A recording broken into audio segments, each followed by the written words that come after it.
Duh, I wasn't even in there, man. I'm sorry. I thought I was talking to you, and I was like, "Why aren't you answering me?" Oh, where are you? Oh, there you are. Well, I wasn't in. I was in the waiting room. Oh, well, I can't let you in. I know, but no, I I was was just saying something, and you weren't listening. You weren't responding to me. I'm like, dude, why is he not talking to me? I was just over on the glitch reading the comments from yesterday, and almost every other one of them is saying that Dan's microphone is way louder than the rest of ours. Hmm. So we need to make that adjustment. I don't care about the ones who say, Dan, quit interrupting everyone, because that's part of the glitch. I don't mind that part. But if it's a volume issue for people, they're having to adjust it. Hold on a second. Yeah. Okay. Okay. I'm live now. So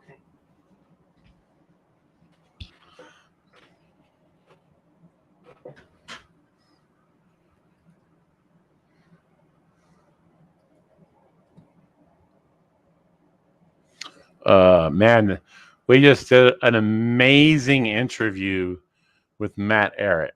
Wow, was he impressive? I would agree. Let's when we get that uploaded, that is going to be a must watch.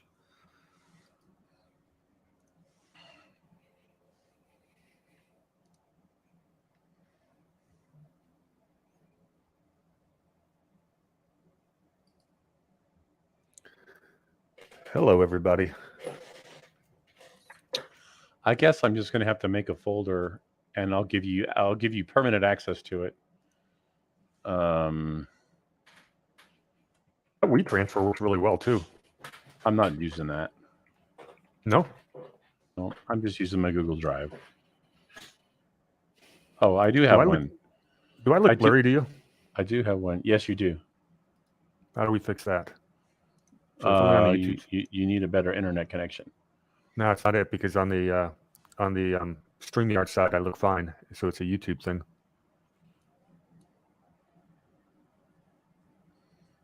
You see the difference? No. Okay, look at me on StreamYard. No Okay, so blurry at all, right? you already have access to this. But I'm going to go ahead and send you the link again.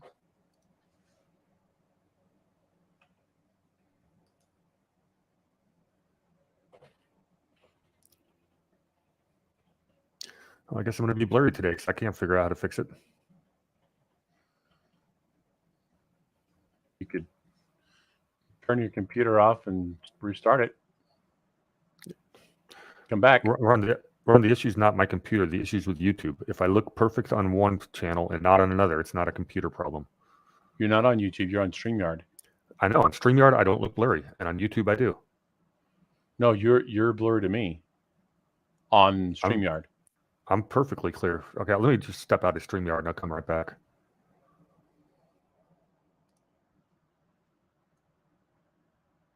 Hello, Beverly and Tiffany.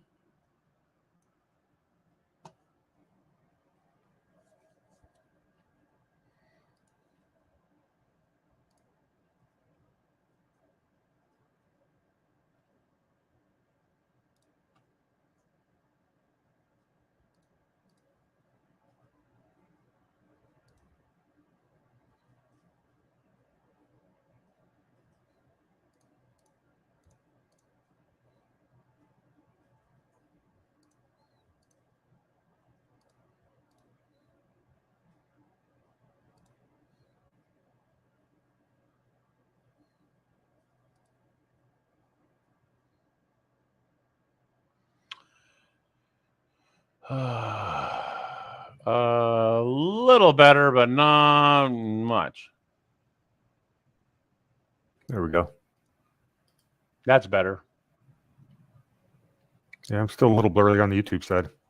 So it's a Yeah, YouTube it's feed got to fault. catch up. It's got to catch up.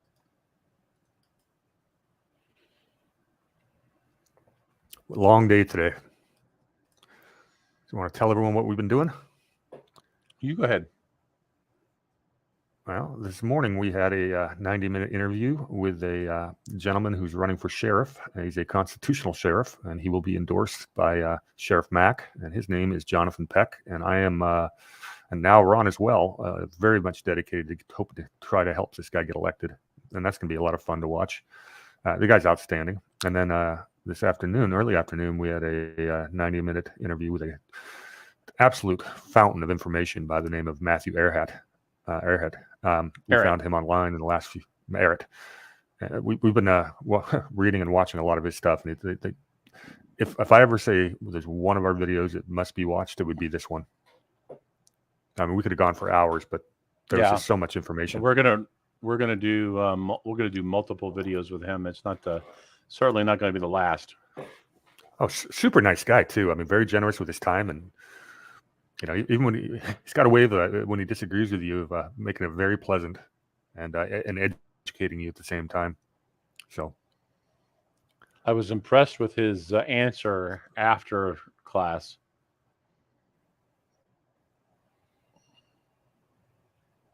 Which one? Oh, yeah. What I said we should have done that one live. Yeah, the topic of the topic after the that wasn't that's not something that not really ideal for main consumption. That's kind of a third rail topic. Oh, that one. I was talking about the when he tied in Trotsky when he finished up that stuff. That was we definitely wanted to get them. Yeah, you're doing going great. off into the weeds. Guys, I'm doing fantastic. Beverly, Glitch is on. Glitch is live every Monday at 4 p.m. Pacific. And Tiffany, it'll be on Untold History. I'm going to be uploading that probably as soon as I get done doing the Constitution class. So you can find it on Untold History. The one we did this morning with the Constitutional Sheriff may be up now. I don't know. And I will have them both up on my channel. Yes, that is actually up now. That's up. Later. Yeah.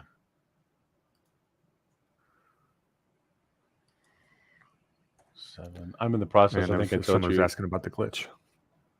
I'm in the process of taking all the glitches off of my channel. I don't want to have the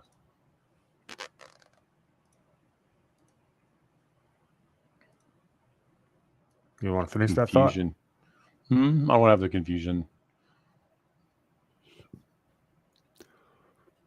Well, one of these days I got to get my channel fixed, so it's not 2 channels on Rumble. Just get it down to 1, but I have no idea how to do it. I've been looking online.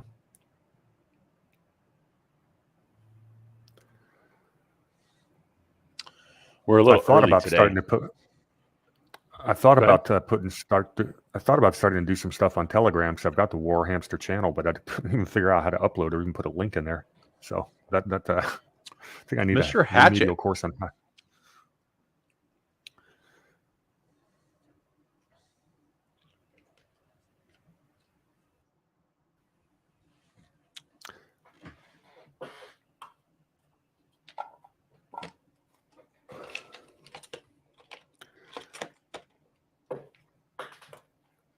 And between our shows today, Ron, I had 174 text messages to go through.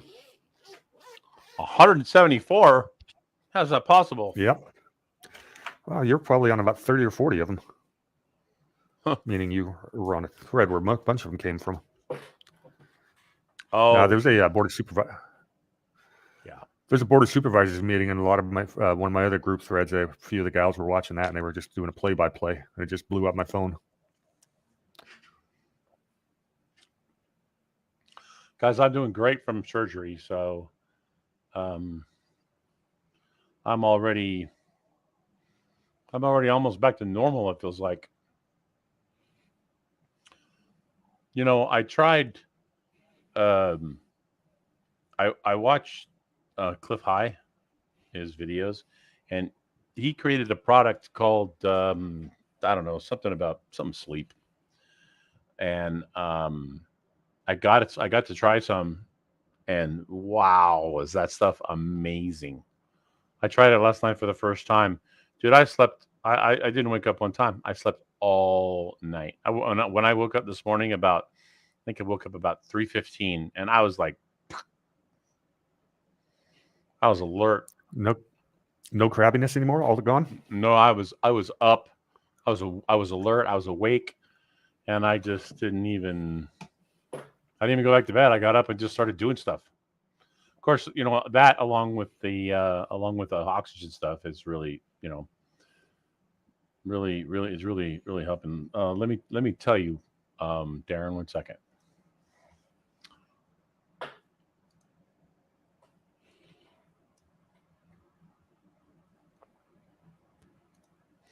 Because as soon as I got up, and I slept so well, I just went ahead and I went back on his website and I ordered like a year's supply. You are a prepper. Hell yeah, I'm a prepper.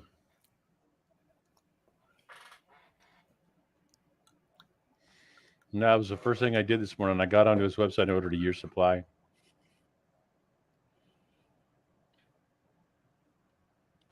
By the way, that guy Mike Harris,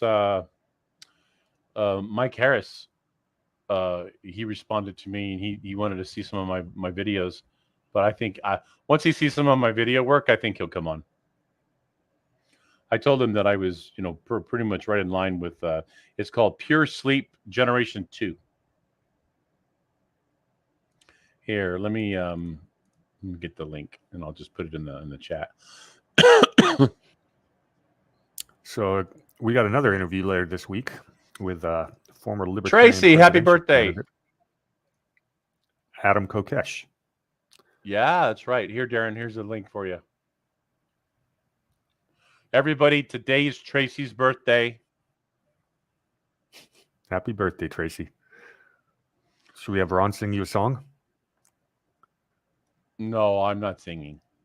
I'm not pulling an alpha. Nice try, though. I remember things like that, Tracy. You didn't remember my birthday. I didn't know your birthday. When's your birthday? August. August what? August 4th. Mine's August 30th. Funny story about that. One of my good buddies got trained with Wall Street together. We sat in Manhattan for long hours for like 3 weeks straight. He's also born on August 4th. And he and I became friends. He was a financial advisor out of St. Louis. We stayed in touch to this day. What year? For him or me? You. What's your birthday? What year? Birth year? I do not tell my age on air. It's a weird thing. Just don't go there. Just text it to me. I'm gonna guess. I'm gonna put 67 in there because you're older than me. You're in the ballpark, barely.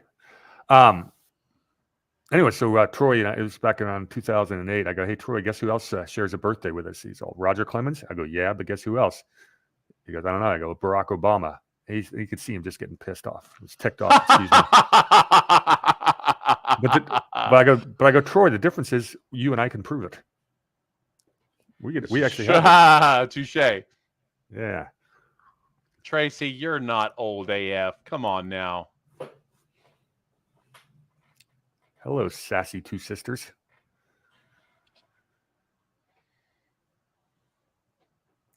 All right, 2:59. Will Doug make it in by the bell? What do you think? No. Predictions? He's been right at 3 o'clock sharp the last few times. He's been getting better.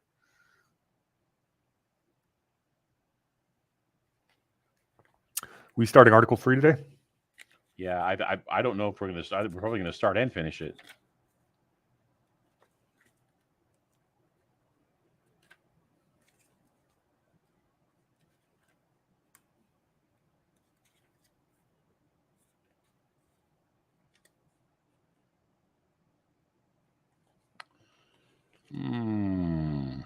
Ooh, got San Francisco. What? Yeah. East Bay. Nice. Tyson, welcome. We're in SoCal.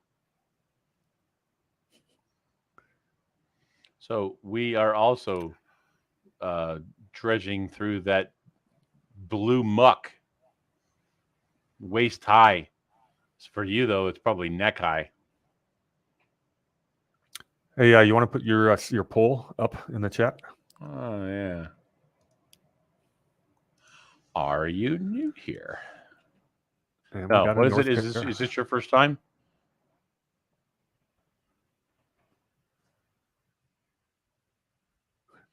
All right, guys. There's a poll. There's a poll in there. It says, "Are you new here?" If you are new here, please say yes. If you are not new here and you've been here before, please say no. To the chin. Only 5'9". Very nice. Man with a sense of humor. I like that.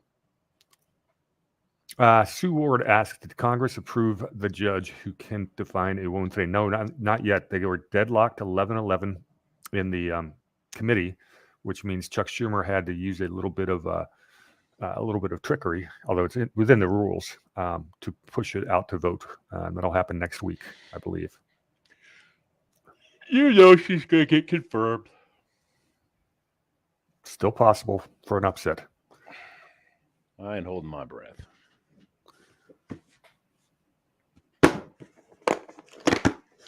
I ain't holding my breath. Oh, Tyson, have you ever gone to gun shows up there in Yuba City? Oh, yeah. Okay, yeah. I probably don't remember you, but because I met like so many people there at the Yuba City event, but definitely. We got North Carolina in the house.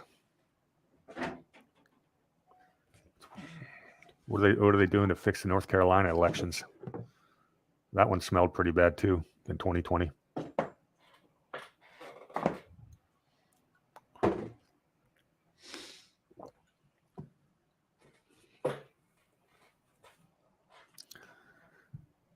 This actually the Constitution classes technically are a Patriot Street Fighter sanctioned event because work closely with Scott, and he was the one who was doing. Okay, but you never called me. I don't remember, but he when he went on tour, I kind of took over the Constitution classes because we wanted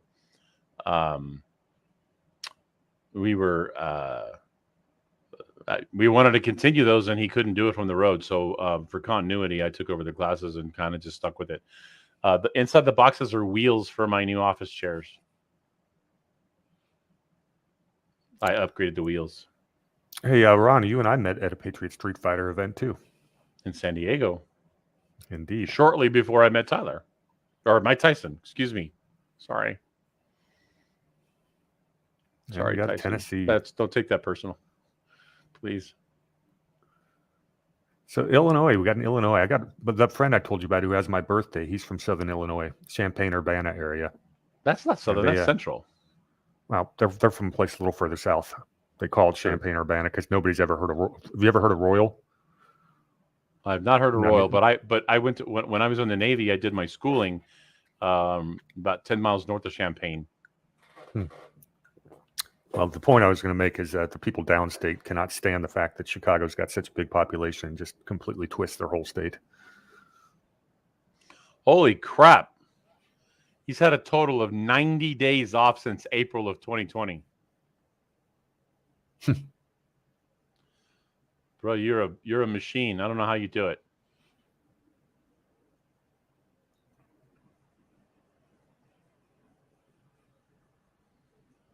Where's Doug?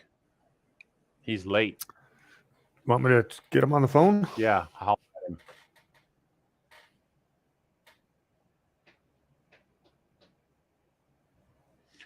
Probably trying to find his freaking Dr. Pepper.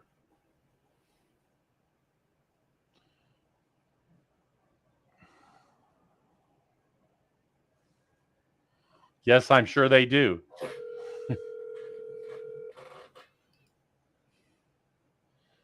Possibly. In fact, let me check. Let me check traffic now. That's a good call. Oh, there he is. Traffic and the internet being off when I walk in my house, and yeah, such is life. Hello, Doug. You all right, man? Yeah, just one of those days. Did you get your Dr. Pepper at least? Nope, didn't have time to get one. Didn't have time to go to the bathroom, grab a Dr. Pepper, or get gas. So, Thank God we're doing the judicial branch. yeah. See, you need to have a little refrigerator in there so that you have your Dr. Pepper handy all the time. I used to, and then no, it was not enough room. I'm in a 9x9 office. There's not enough room for it, so I got rid of it. Gave it to my son. Okay. Well, on that note, welcome to the Constitution class. We're here with most of my green screen. With most of your green screen, you need to move your camera a little bit. No. Look, see, it's got. Oh wow, yeah. That's I didn't have time to put my big one up, so I grabbed yours, and yours is only so wide. You know, the one that you gave me that. Right. I agree, Tracy. There's always room for a mini fridge. No, not in here. Yeah. But anyway, all right. Hi, everybody. Douglas V. Gibbs, Mr. Constitution. Article 3, which, I tried to call, Warhamster this morning, and he was like recording some show or something like that with somebody. We were talking to Jonathan Peck, the Constitution, or the guy, the sheriff candidate for San Diego County. I'm very impressed with that guy. Yeah, I am too. I definitely need to start better lines of communication where I'm talking to him regularly. I actually part of the reason why it was a tight schedule today too is I did a class, and then after the class I had a meeting where somebody wants to help fund some of what I'm doing, and I wasn't going to not have that meeting. And then traffic, accidents, you name it, it went wrong. So here I am. Well, if you're coming from Fallbrook, there's always, it is a guarantee you're going to hit traffic in Temecula. Guarantee. I looked it up not too long ago. That area in front of Temecula on the 15 is considered the 5th most congested area in the country. Wow. It was so much fun there's one positive thing about lockdowns. I was going to my buddy's house in Temecula just about every week, and I was the only one on the road. To be able to drive through Temecula with no traffic, it was so nice. Yeah, I remember when Obama was president and they had the day without a Mexican. I was telling you about that. Wasn't I saying that the other day? Wasn't I talking about that? Day without a Mexican? Not to me, you weren't. Yeah, but we had that conversation. I was in construction. We literally were talking about that, like, I don't know, like the freeways 5 days were ago. great. Yeah, the freeways were awesome because, and I was in construction at the time, and so I was driving into Orange County and stuff, and it was awesome. But anyway, enough of that chat. The people in the chat room and the people listening don't want to hear that. They want to hear about what we're talking. They're here for the Constitution. Let's get it going. And just before the 2:15, it suddenly clears up. Crazy. Tracy E. knows what we're talking about. Well, she's from Horsetown. Oh, that's right. We've talked about it. Yeah. Between Menifee, Myriad, and Temecula, that whole area. And I remember when I first moved in here in 89, Rancho California Road, which is one of the main thoroughfares through Temecula, Winchester Road being the other main thoroughfare through Temecula. Rancho California Road had one stoplight, and Winchester Road had 2 stop signs when I first moved in. So you big difference now. We went from, maybe 15,000 people in the entire valley to over 100,000 in each of the towns, these 3 cities next to each other. So 250,000 people, crammed into the valley and then some. All right. So Article 3, here's the reason why Ron's so excited is because I'm going to really hammer on the courts. He like me, he can't stand the judges in the courts. Now, don't get me wrong. There's been a handful of judges I've liked that I've met and lawyers too. But when it comes to the legal industry, it's funny because last Saturday, actually last Thursday after my Beaumont class, I had to run over to 590 AM Studios in San Bernardino to pre-record a show that was going to play on Saturday and then still get down to Carlsbad in time. But I was on the Unite IE radio program, and the host, his name is Greg Britton, Unite IE, and he's a lawyer. So you can now imagine what the conversation was like. We kind of argued a little bit, and it was a tense conversation because lawyers are convinced that the way it's supposed to be is not what matters. It's the way it is. And that's the way it's always been as long as they remember. And so that's just the way you got to do it. And even wanting to go back to the original way is just foolishness. First of all, that's our first argument. Number two, this isn't the Constitution anymore. These pages that the founding fathers wrote, that's not the Constitution anymore. The Constitution is the opinions of a bunch of judges.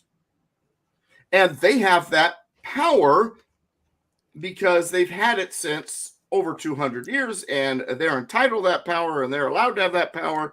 And if you want to find out if something's going to be constitutional, just ask a judge. And then their opinion, their determination of what the language actually means. In other words, let me use that word I really hate. Their interpretation then spells out what it really means, regardless of whether or not that interpretation is in complete contrast to the writings or what the people who wrote it said they meant. So in a sense, we do have two constitutions. We have the written one, and we have an annotated one in the legal system that's annotated by judicial opinion and case law and precedent. Having fun yet, kids? Mm-hmm. So now are we talking about judicial review today? Yeah, absolutely. Absolutely. Now, what we've gotten to in the Constitution is Article 3. Now, remember, the articles, the way they're designed, the way it's set up, it's a nice little outline. So you have Article 1 is the legislative branch. Article 2 is the executive branch. Article 3, judicial branch. Article 4 is regarding the states. Article 5, amendments. Article 6 regarding the federal government, federal supremacy, things like that, which we'll get to down the road. And then Article 7 is ratification. Nice, tight outline. The first three, thus the three branches of government. Once again, the legislature, Article 1, the executive branch, president, Article 2, and the judiciary, Article 3. And the way they wrote back then, they wrote sort of the way you figure out your to-do list.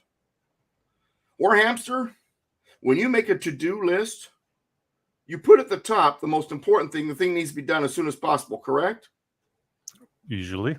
Yeah, which is probably cleaning up hamster droppings or something like that. But whatever it is, that's at the top of the list. You put that first, right? And then the next most important thing is second, and so on and so forth. That's the way these guys wrote.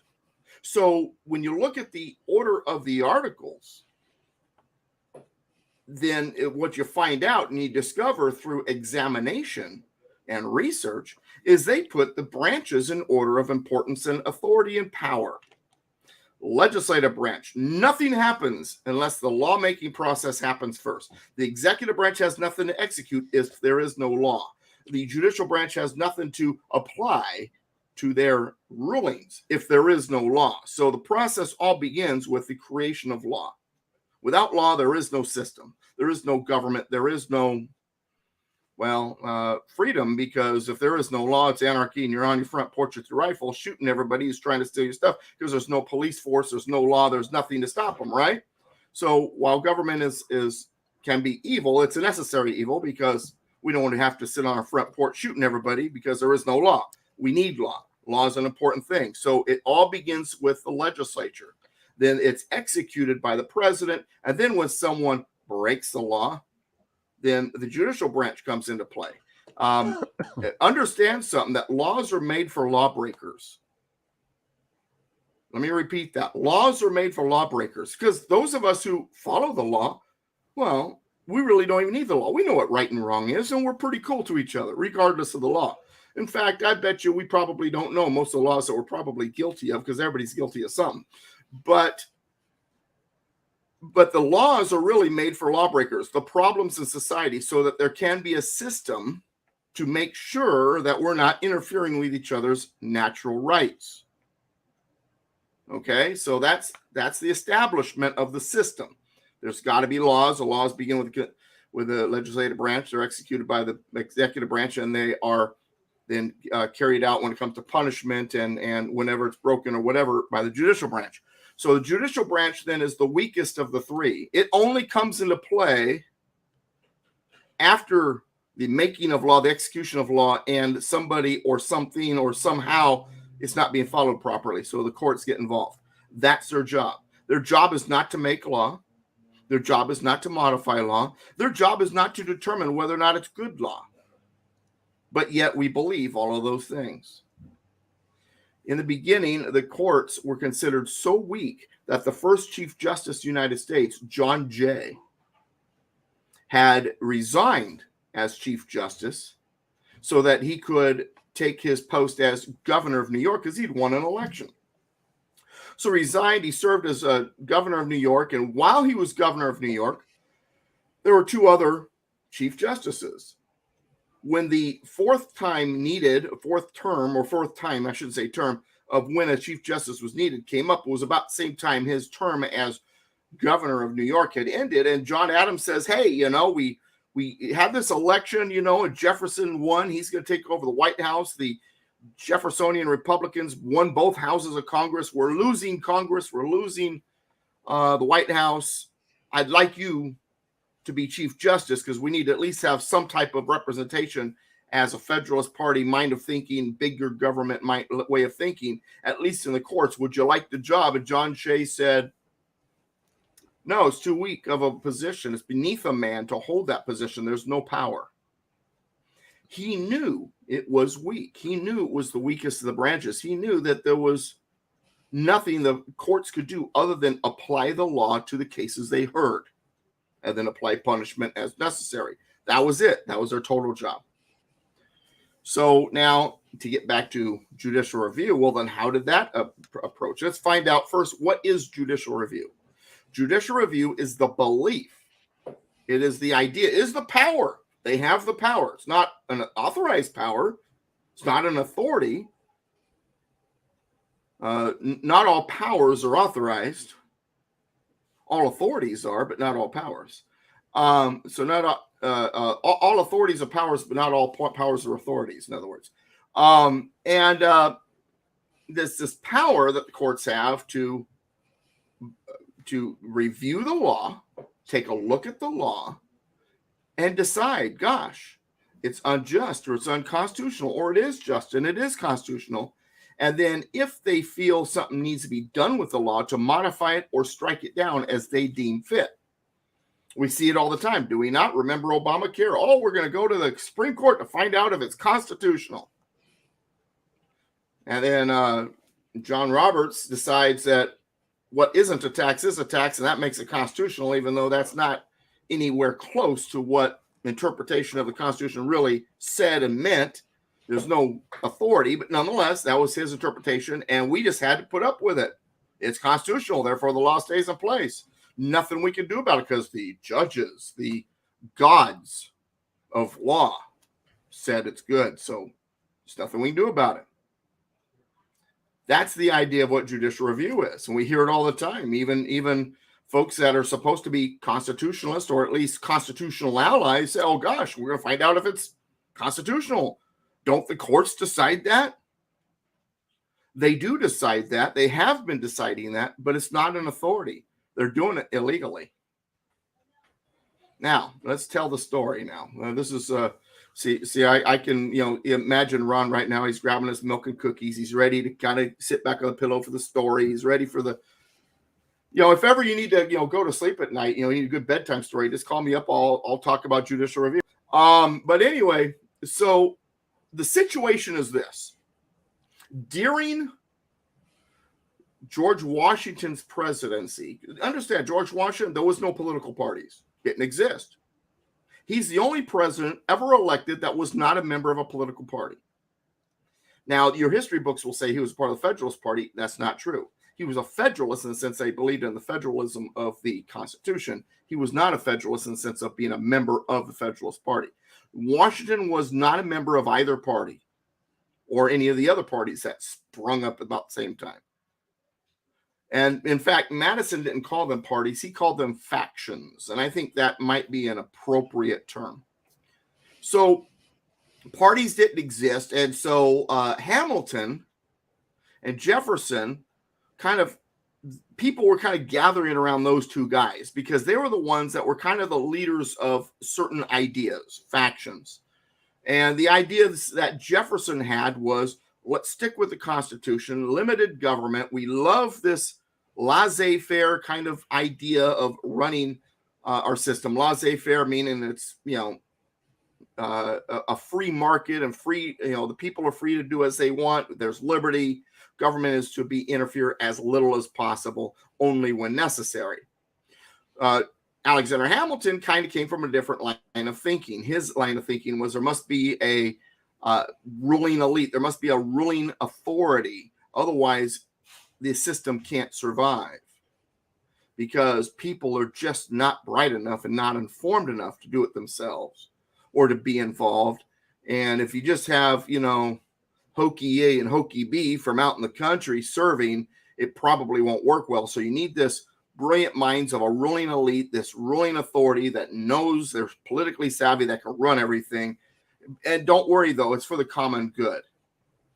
We're good guys. We have the best of intentions.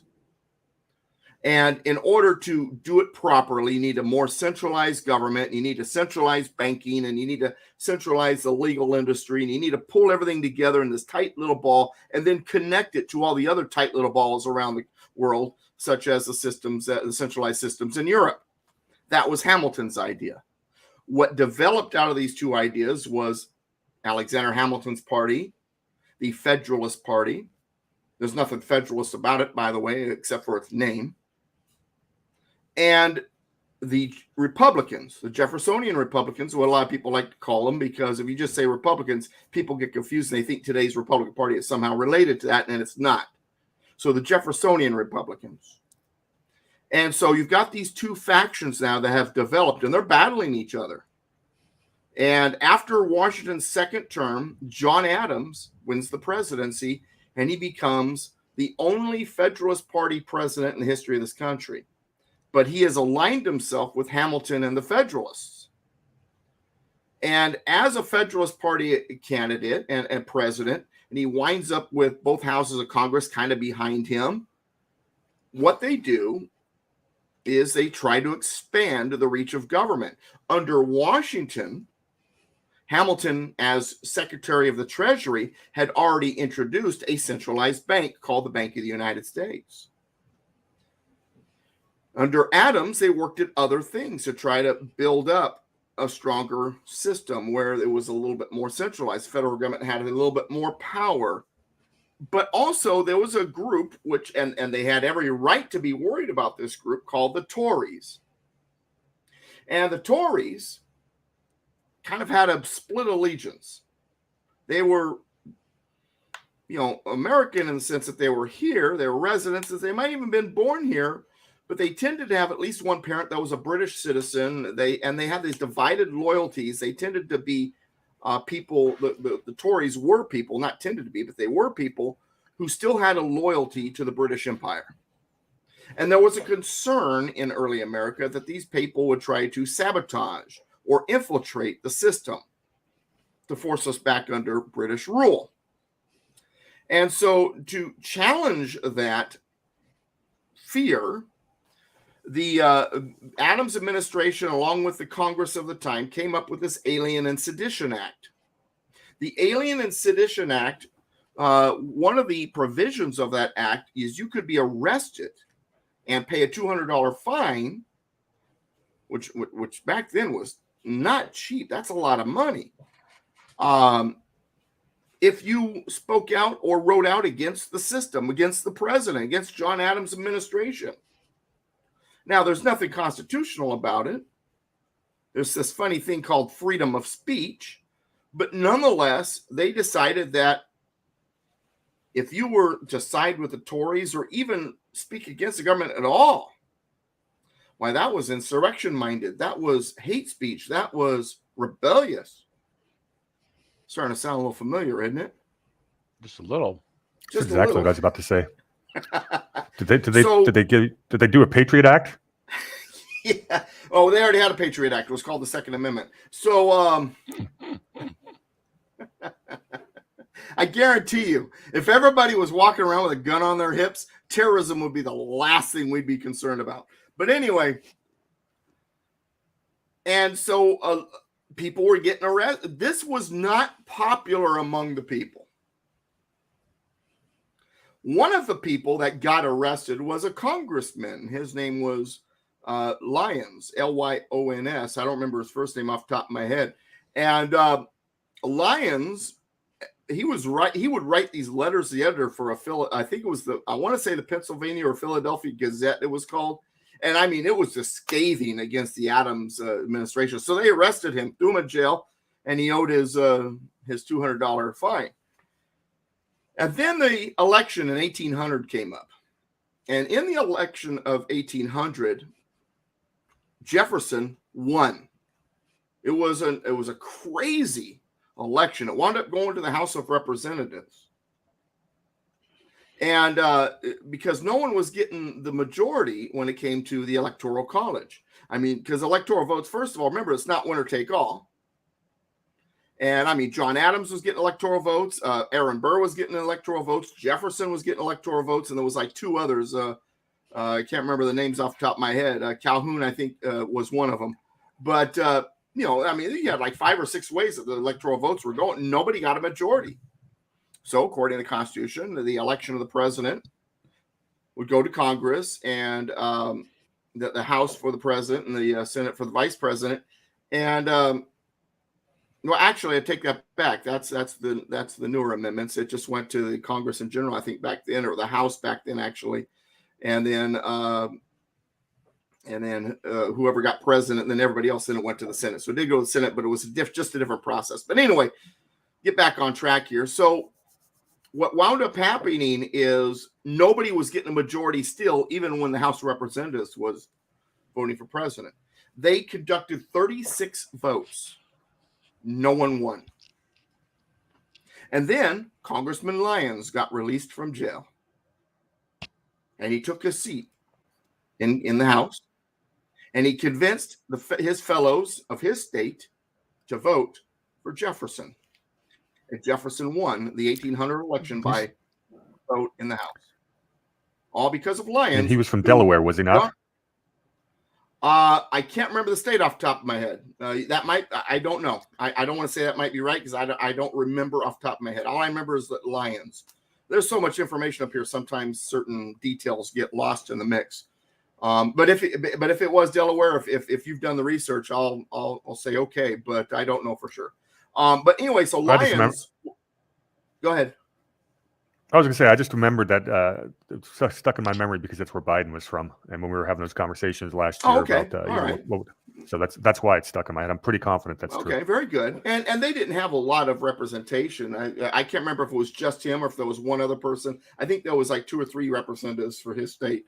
I don't think Delaware only had one, but nonetheless, because of Lyons, Jefferson won. All right, so Jefferson won. It's November. And it's not going to be till March that the new administration comes in. And it turns out that the Federalist Party not only lost the presidency, they lost both houses of Congress. They are in a scramble because they went from being in full power to no power like that. And they just know Jefferson's going to just reverse everything that they did along with his allies in Congress. And they're running scared. So they decide, you know what? The way to maintain some semblance of power is to embed ourselves into the courts. But we're not just going to embed ourselves in the courts because right now the courts are kind of split.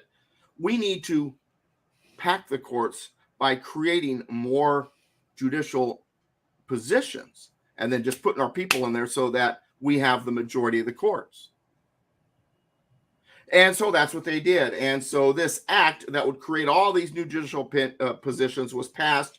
And man, they were confirming the judges as fast as they could through the Senate. Now, the process is that once someone is confirmed with a majority vote, matter of fact, Brady and I, Warhamster and I had this discussion the other day about just yesterday, I think it was, we were talking about this, how there was one individual saying it was 2/3. No, it's 2/3 for treaties, but it's a majority vote for confirmation.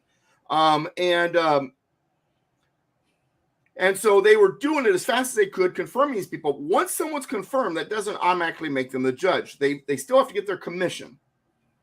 The commission is issued by the president, and back then, and it still is, but it's done differently now. Back then, it was delivered by the Secretary of State, or at least his staff. And so the Secretary of State of the time, he's delivering all these commissions to all these new judges so that they can have control of the courts. And Jefferson, seeing what they're up to, actually has a quote that says that the opposition has retreated to the stronghold of the courts where it'll be more difficult to dislodge them. Great quote. Nailed it. Jefferson did. But anyway, so as this is going on, as it turns out, not all of the commissions get delivered. And Jefferson takes office, and his Secretary of State is James Madison. James Madison's like, hey, man, I got the stack of commissions here. President Jefferson, what would you like me to do with them? And Jefferson says, discard them. They are illegal, null and void.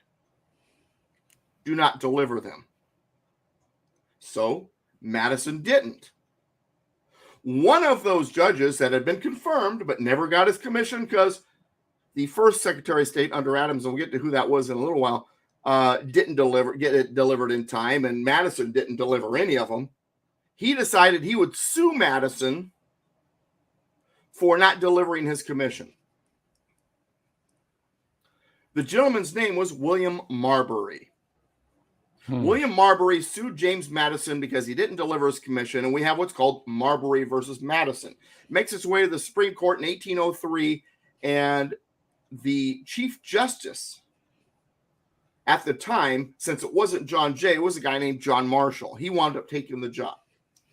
And John Marshall believed, as Hamilton did, in a bigger government, centralizing everything, but he also believed in something else. He believed in something where the judges should have more power, like John Jay believed, but even more so, and Marshall was willing to take action to make it happen. So Marbury versus Madison is before the court in which John Marshall is the Chief Justice and Marbury wins.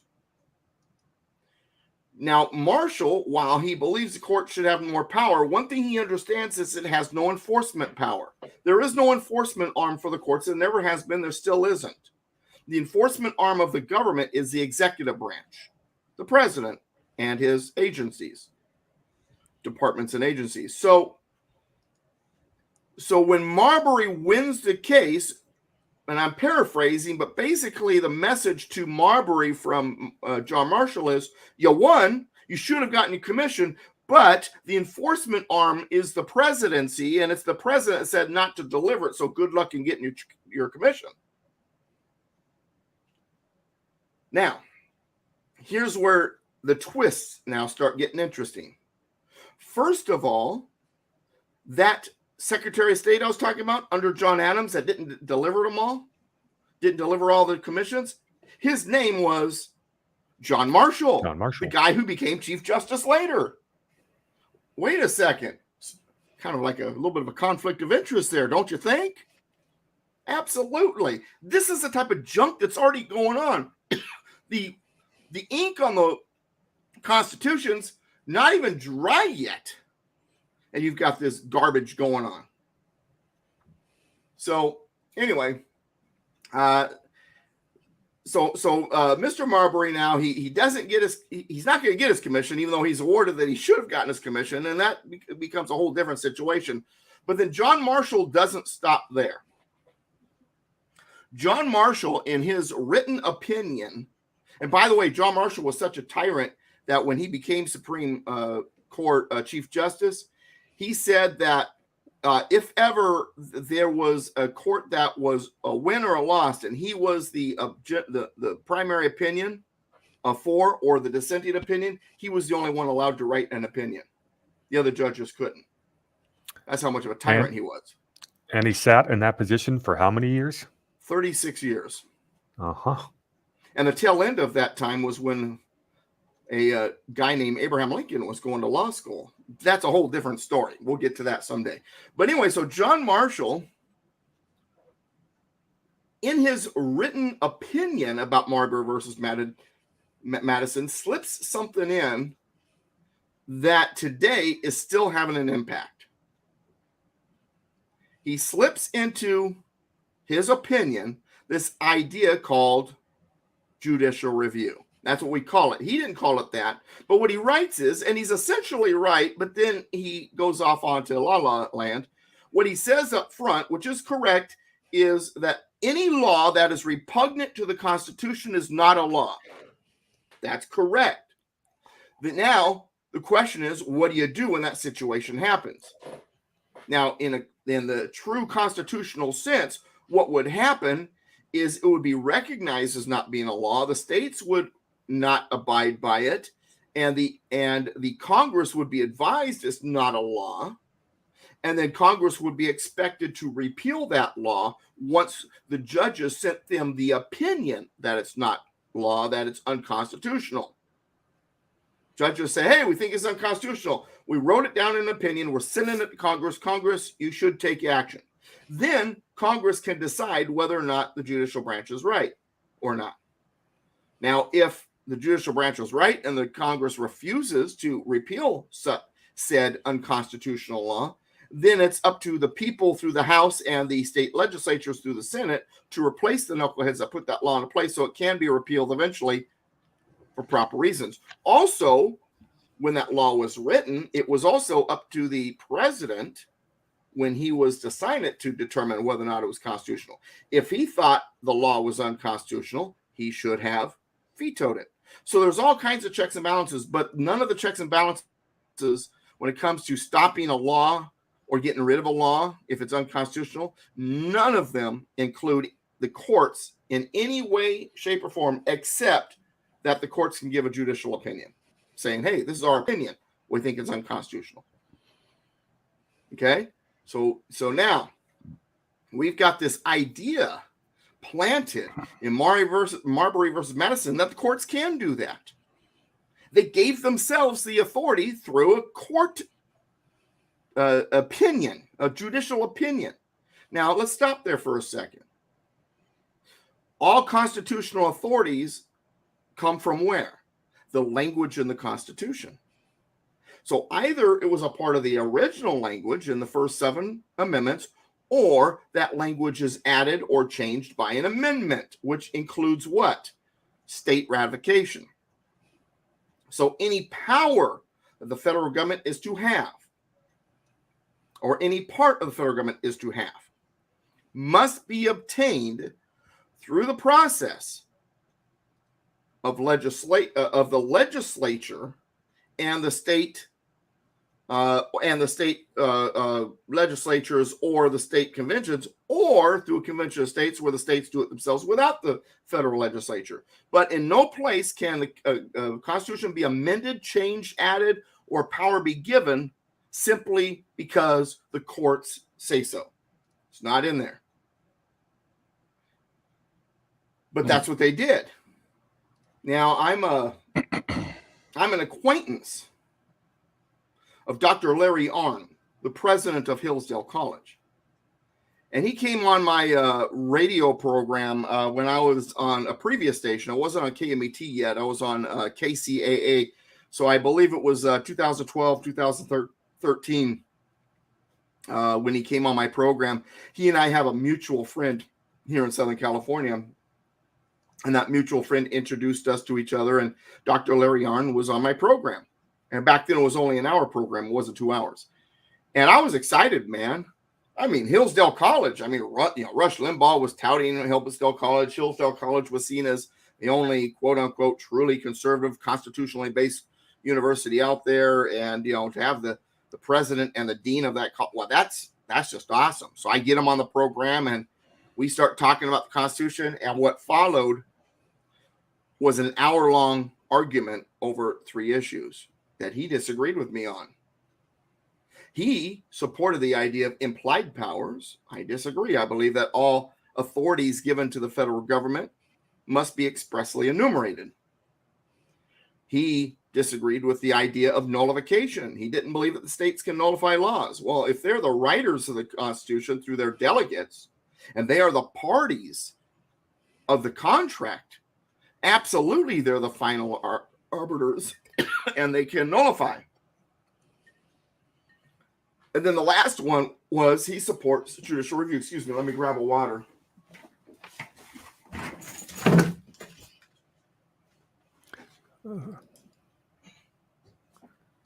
83% of the people are not new. Sorry about that. I'm sitting here with a dry throat here and trying to talk, and it was getting worse and worse. And I had to grab my water, and it's not at my desk because I didn't plan ahead of time. I thought I would, have a Dr. Pepper with me.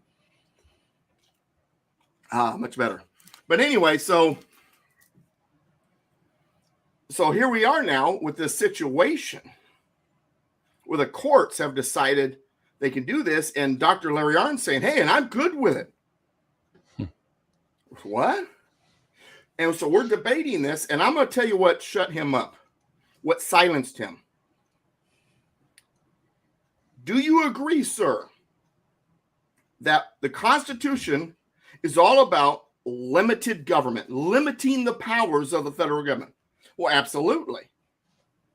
Anybody that has any sense, even those who don't understand the Constitution much, realizes that limited government, limiting the powers of the federal government, is a part of what the Constitution is about.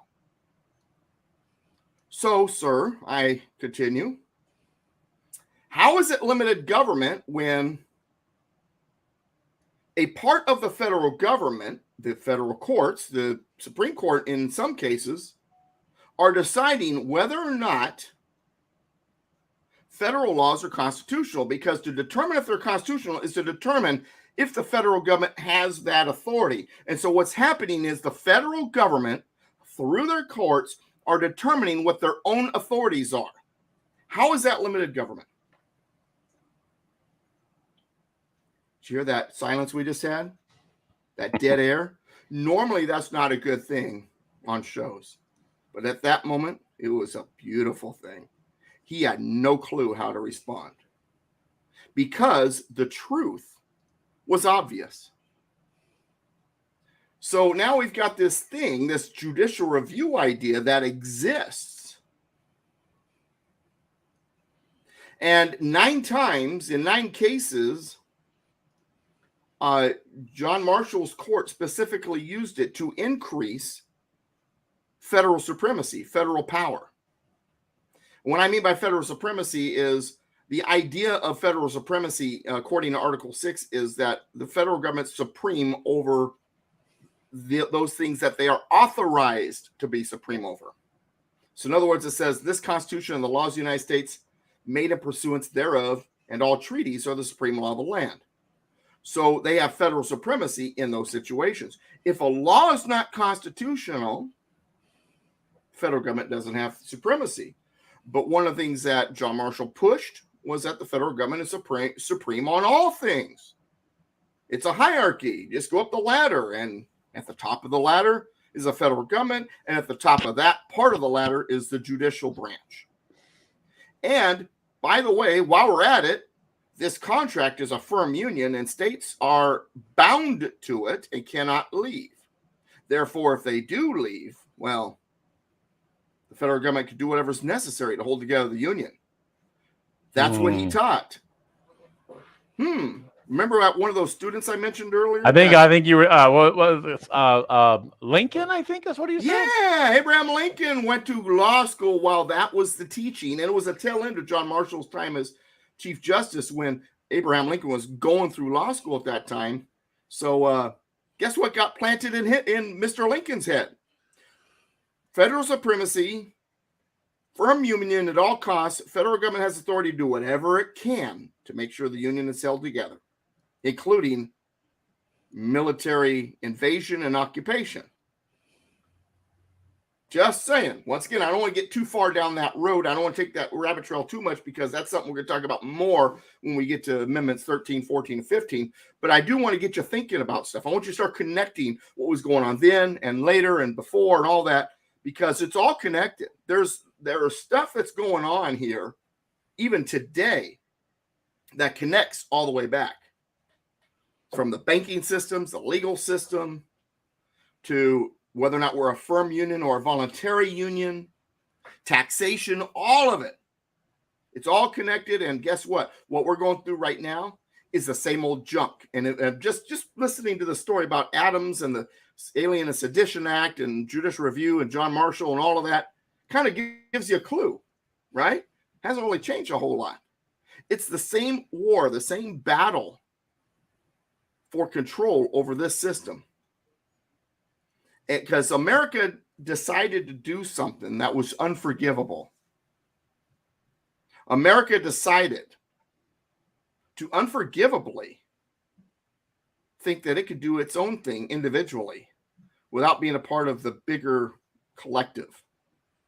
That we could coin our own money, that we could have our own legal system, that we could take care of our own business and do it without a ruling class or ruling elite, but let the consent of the governed be a part of that process. How horrifying. How dare we? And so we became a target early on. So the stuff you're seeing today, it's just a continuation of that same stuff. Different names, different technologies, same war. Sue says we've been on the road to hell since the very beginning. Yes, absolutely. And it all began, in my opinion, or at least the crux of it all began with Alexander Hamilton. I am not a fan of Hamilton. Now, I'm not going to say he was a complete enemy. He was a patriot. He loved this country. He fought in the war. He was Washington scribe. But what his ideas of what we should be were completely off target, completely against what was intended. And in fact, one of my favorite books, and the only book that I tell people to buy more than my own. So I have 8 books out there. And by the way, if you guys haven't been buying my books, start buying them because there's a lot of good information in them. But there's one book I do recommend more than my own. Only one. There's a few I recommend almost as much as mine, but there's only one that's more than mine. It's called Hamilton's Curse by Thomas J. DiLorenzo. And it really opens your eyes not only about Hamilton, but about what was going on at the time. And how this war was getting its launch. It was emerging at that time. It wasn't a whole lot different than what it is now. Now, real quick side note, because I could tell by body language, I got a couple people would like to say something here. But what's funny about that book is it was reading that was given to my daughter when she was in college. And I thought, this is an interesting book. Here's why I was shocked when she got this recommended reading for an assignment by her college professor. Because when I got the book and looked at it, and before she read it, because I told her, because I was going to help her with a book report, so I needed to read it too. And on the cover is a blurb recommending the book by Ron Paul. Wait a second, college professor Ron Paul. I'm confused. But it turns out to be one of the best books I've ever read. All right, gentlemen, I've kind of seen with body language, both of you are kind of either adjusting your seat or have something to say. So I'm opening the floor. Sue Hamilton's Curse by Thomas J. DiLorenzo. You can find it on Amazon or wherever. I know some of you guys don't like Amazon. My own store. I'd just bulk buy a bunch of those and just offer them myself. Actually, I don't want to limit you to talk to exclusively. If you're going to read anything of DiLorenzo, don't limit yourself to Hamilton's Curse. He is an amazing author. Mm-hmm. Yeah, that's the comment. I was going to say. I was going to also recommend the book he wrote called The Real Lincoln. Is that it? The Real Abraham. The Real Lincoln. Lincoln. Real Lincoln.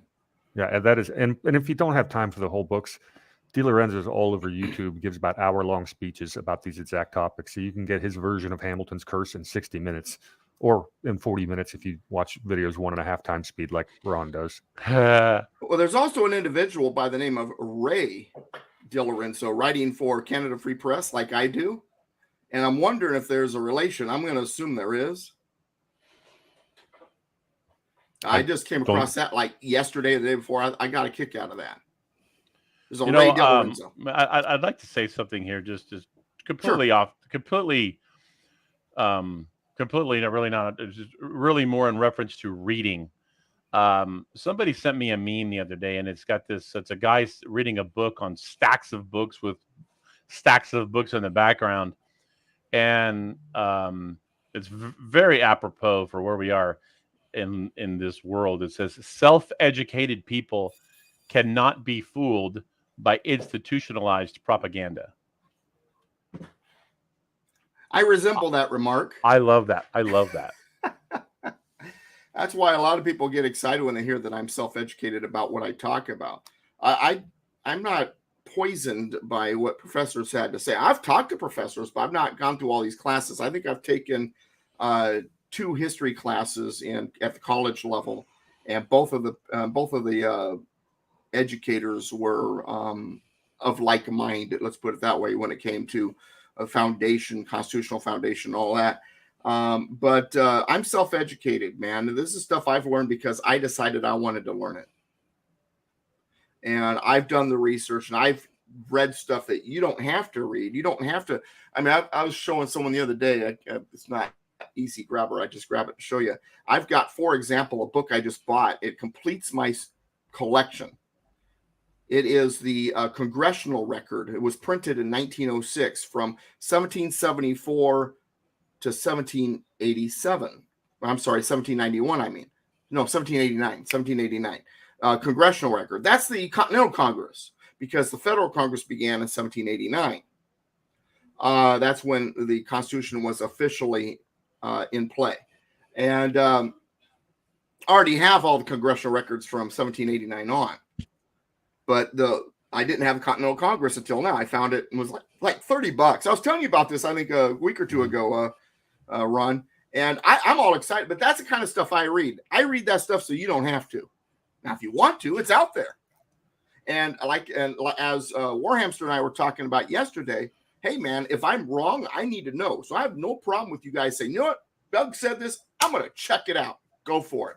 In fact, let me know. I'll tell you what my resources were if you want to check those out. And I'm sure you can find other resources. Just understand that resources that are based on today's political foundation won't agree. Go back to original sources.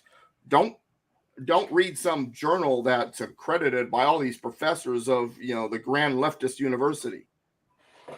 Go back to the original stuff. Read that, and then we'll talk. But I just Jenny, I just posted the link to the Amazon page where it's available. It's a good book, and I'm glad you found it for her. All right, now that I've done all that explaining, let's actually read Article 3 and go through it now. And I've only got about 6 minutes, so we'll finish it next week. But we'll get started, because now I've given you some history. I've given you some background. You kind of know the details of what kind of got the ball rolling when it comes to judicial review. And now I want to spend a little time just going through the language, and we'll explain as we go. Now that you know the background, it's gonna help you understand this stuff a little bit more. So Article 3, Section 1, the judicial power of the United States shall be vested in one Supreme Court. Now, if you remember at the beginning of Article 1 and Article 2, I pointed out that word vested. Here it is again in Article 3. It says that the judicial power is vested in the Supreme Court. In other words, it is granted, it is legally transferred. The federal judicial power is legally transferred from the states to the federal judiciary. And the word vested means that it's irrevocable. It belongs only to them, and they can't give it away. Okay? So whenever you have, and the word vested, remember, is used when it comes to legislative powers, executive powers, judicial powers. So when you have one of these branches trying to, use the powers of another branch, they are violating that. The word vested is the key component in this idea of a separation of powers. So the judicial power of the United States shall be vested in one Supreme Court and in such inferior courts as the Congress may from time to time ordain and establish. So the Supreme Court's created by the Constitution. The lower federal courts are not. They are created by Congress. They are established. They are designed. We have circuits, district courts, all of that jazz, because of Congress deciding that's how they wanted the court system to be. Remember, we don't have 3 co-equal branches. If we did, the judicial branch would have created themselves, I suppose. No, the Congress, which has got the hierarchy here, created the lower courts. Now, for those of you with a God complex, you'll really know this. If you can create something, what else can you do with it? Take it away. Destroy it. Take it away. You can destroy it. You can dismantle it. So when, for example, the Ninth Circuit or something like that, Ninth Circus, starts acting in a manner that's completely unconstitutional and out of whack, Congress has the authority to say, you know what? We're going to shut it down. We're going to impeach all the judges and absorb that district into the 8th or whatever. They could do that if they wanted. They're the ones that created it. Understand also, judges can be impeached. They are not in office for life, period. It says in the Constitution, and let's continue reading a little bit here. The judges, both of the Supreme and inferior courts, shall hold their offices during good behavior. So that means that if they are exhibiting bad behavior, they can be impeached. Congress would impeach them. The House would impeach, and then it would be a hearing with the Senate, and the Senate then could remove them from their office once they're impeached. So when I say impeached, that doesn't mean necessarily removed from office. That's the charge. But once they're impeached and it goes to trial and they're convicted, they can then be removed from their seat. Judges can be gotten rid of in that manner. But here's the thing. What does good behavior and bad behavior mean? I mean, if the judge is operating in good behavior, well, they're not breaking the law. We know that much. And so if they can be kept in their seat for good behavior, it means they can be removed for bad. What is bad behavior beyond breaking laws? How about unconstitutional rulings, decisions, and activities and opinions? If you are a judge and you keep ruling unconstitutionally, or your opinions are unconstitutional, or you're acting in a manner that's outside constitutional authority, is that not bad behavior? Is that not maladministration of your office? And does that not then become an impeachable offense that you should be removed from your seat for? I think so. I wish more of that was going on. All right, I got one more thing to read, and then we got to end because we got like a minute and a half before the bell rings. And then it says, and shall at stated times receive for their services a compensation, because they're serving their government, so it's a compensation, which shall not be diminished during their continuance in office. You know, if you don't rule the way we want you to rule, we'll take away some of your pay. No, can't do that. Their pay, their compensation cannot be diminished while they're holding office. Thank you, Samuel. The Constitution is not a living document. It is the law of the USA. Thank you. All right. Now, when we come back next week, Article 3, Section 2 and 3. And here's your teaser. One of the things we're going to talk about is called the Exceptions Clause. If you want to look it up, you can. And the Exceptions Clause gives Congress the authority to make null and void unconstitutional rulings or opinions. Did you know that Congress could do that? See? The judges aren't gods. Okay. Any comments from you two gentlemen? No, not really. No, just Marbury versus Madison has always been one of my favorite stories. So I'm in hamster heaven. Haven't gotten my favorite little droppings all over the place. He's on his wheel. Just his wheel's actually just moving slowly. Oh, it's going slow right now.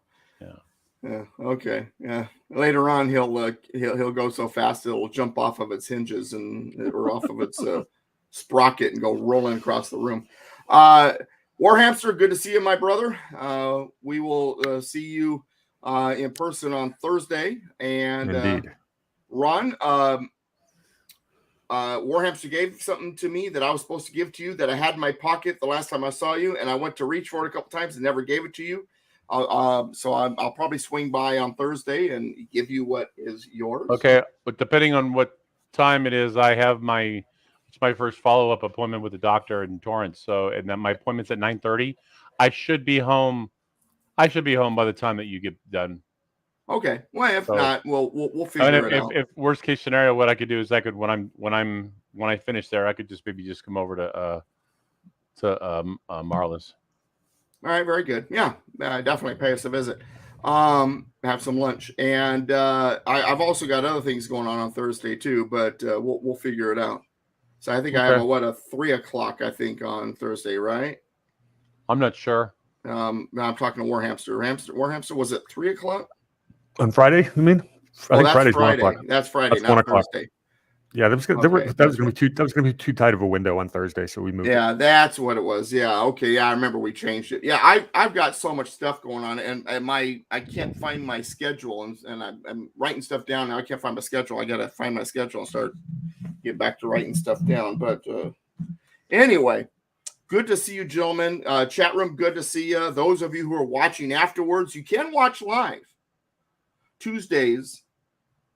3 o'clock Pacific, 6 o'clock on the right coast, which isn't so right because there's no such thing as a right, except unless it's anarchy.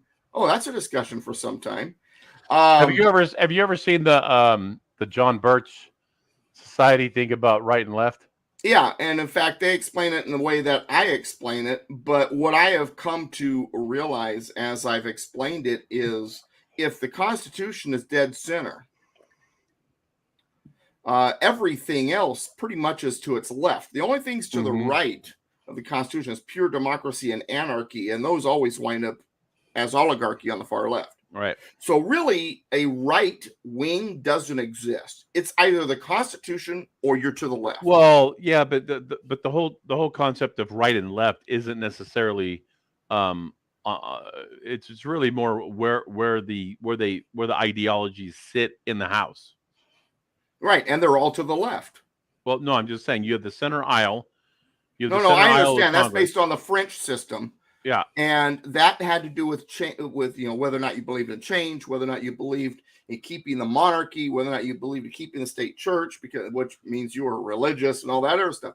Mm-hmm. That's not our system, though. Our system is based on 100% government versus zero government, and the Constitution is dead center. And right now in our system, every single institution is to the left of the Constitution. The only things that are to the right of the Constitution, in other words, less centralized government than what the Constitution would have, would be pure democracy and anarchy. And in both of those cases, they always wind up on the left. So really, they don't exist. You have oligarchy and you have a constitutional republic. So in other words, you've got the dead center with the Constitution, or you have the left. There is no right. There really isn't a right. If someone to call me a right winger or whatever is inaccurate. I'm a constitutionalist. I'm dead center. I'm right there with you. I think Warhamster is as well. Well, he has a different way of explaining it, and he and I have been kind of having that conversation over the last couple of weeks. He's more of an up-down. I'm more of a center-left, I just think human interaction is far too complex to limit the conversation just one dimension, right or left. I think you need to add at least one more dimension, and you flip it on the axis to vertical, and it basically says the same thing Doug's saying. It's just adding a little bit different way of viewing it. Mm-hmm. We're saying the same thing. Yeah, we're in full agreement. We just don't necessarily present it the same way. Put our little models with the little beads on it in exactly the same way. Yeah, it's just a different proof. Mm-hmm. Well, gentlemen, I will let you go, Mr. Gibbs, because I know got you a got to get trip on to the San road. Juan Capistrano. Yeah, have fun with that. And happy birthday, Tracy. I'm not going to sing you happy birthday, but happy birthday. Oh, And Tracy's you're not, got a and you're not birthday. too old. Okay, so she's got about 2 weeks on me. Oh, No, 2.5 Doug- weeks. I'm that's coming up Doug's- on the 23rd. That's Doug's way of reminding us. Oh, so what are you supposed to do? Have a party for you or something, Doug? No, I just mentioned I'm coming up on the 23rd, so I'm gonna be 21 again. 21 plus 80. Yeah. Yeah, my grandkids are convinced I'm over 100. And then, you know, they think that's why I know so much about the Constitution, is because I was actually there. And then I joked with them one time, and I said, well, you know, I've been there even longer than you think. I mean, I've been there from the very beginning. And one of them goes, you mean like creation? I'm like, well, whose idea do you think it was? Of course, you know, they don't get the joke, but Gentlemen, I need to go. I've got I need to go. I've got something that I've got to do. So I'm gonna skedaddle. I'm gonna leave here, and you guys can. Obviously, we'll see you guys next week. Good to see you, Ron. Thanks for hosting this. Warhamster. We'll see you later on in the week. We'll Ciao, see you guys. everybody. Have a good night. Goodbye.